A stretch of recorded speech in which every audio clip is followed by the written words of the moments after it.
Je suis Barbara de Kock, je suis professeure en linguistique espagnole de la faculté de philosophie, arts et lettres et de l'Institut langage et communication, pôle de recherche en linguistique. Je donne des cours de linguistique espagnole en bachelier et en master. En linguistique espagnole, nous analysons comment fonctionne l'espagnol. Nous allons au-delà de la maîtrise de la langue, regarder quelles stratégies nous pouvons mettre en place, par exemple pour rendre une requête plus insistante. Mais en linguistique espagnole, nous regardons également comment on peut formuler des éléments de façon créative, par exemple l'emploi de métaphores dans le langage quotidien. Je donne également cours en master sur la variation dans le monde hispanophone ou encore l'analyse du discours de l'activisme en ligne.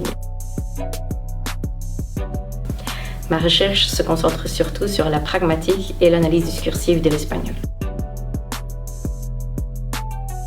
Je suis copromotrice d'un projet qui s'appelle Trempo. C'est une abréviation d'un titre très long mais qui tourne autour du discours, du populisme et de la démocratie.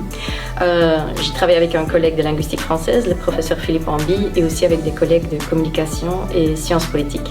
Nous nous intéressons à comment le sens du mot populisme est construit et surtout quels différents sens sont construits dans les médias, dans des tweets, dans les débats parlementaires en Belgique, en France et en Espagne.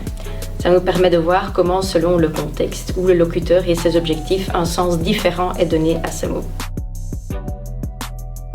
Je collabore évidemment avec plusieurs universités hispanophones. À titre d'exemple, nous avons une collaboration avec la Universidad Mayor San Simón de Cochabamba, en Bolivie. Les collègues y travaillent notamment sur la question des langues indigènes, sur la documentation de ces langues, leur rapport avec l'espagnol et aussi les problèmes qu'ont ces langues parfois pour survivre. Alors ils interviennent dans mon cours de master à ce sujet afin que les étudiants aient une expérience de première main par rapport à ce sujet. J'occupe également une chaire au sein de l'Alliance universitaire Circle U. C'est une alliance de 9 universités européennes, dont l'UC Louvain.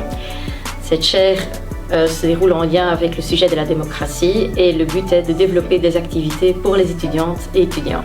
Ainsi, nous avons organisé un séminaire interactif au sujet des réseaux sociaux dans les élections de 2024, mais d'autres activités à la fois hybrides avec un déplacement ou ici à Louvain-la-Neuve seront développées prochainement.